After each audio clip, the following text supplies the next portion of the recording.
শখের আঘাতে থানা উড়ে যায়, সেই জাতিটাকে যদি নার্সিং করতেন,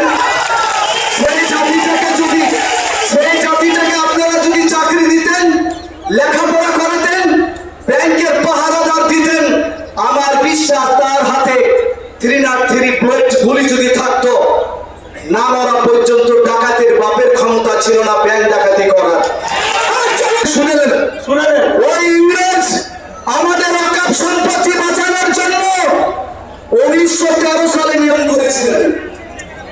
যখন জমিনে বেঁচে যায় মুসলমানরা, তাদের দুষ্ট ইংরেজদের চেয়েও এখন যেন ভারতের ইংরেজের চেলা, ইহুদিদের বেটার বেটা, বহনুর সম্বন্ধী, তারা আমাদের কাছ থেকে ওয়াকফ সম্পত্তিকে নিতে চাইছে।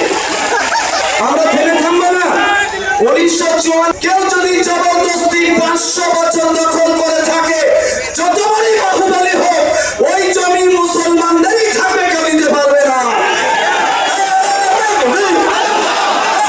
ওটা মোদিজির আপন ভাইরা হয়।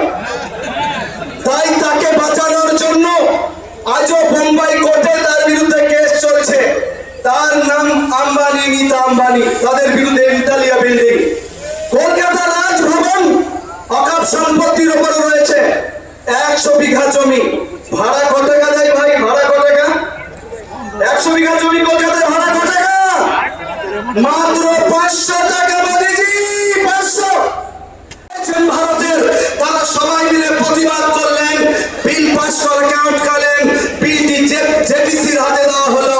জেপিসি বলল, আমরা মুসলমান জনগণের কাছে একটা ওয়েবসাইট খুলে ইমেলের মাধ্যমে মতামত নিব। তারা 60 লক্ষর জন্য তারা খুলল যে 60 লক্ষ লোকের মতামত চাই। মুসলমান আমরা জমিয়তের লোকেরা ইয়াং ছেলেদেরকে কাজে লাগিয়েছি। ইমেলের সংখ্যা কত? 5,4,5 লক্ষ। শপথ করে বলছি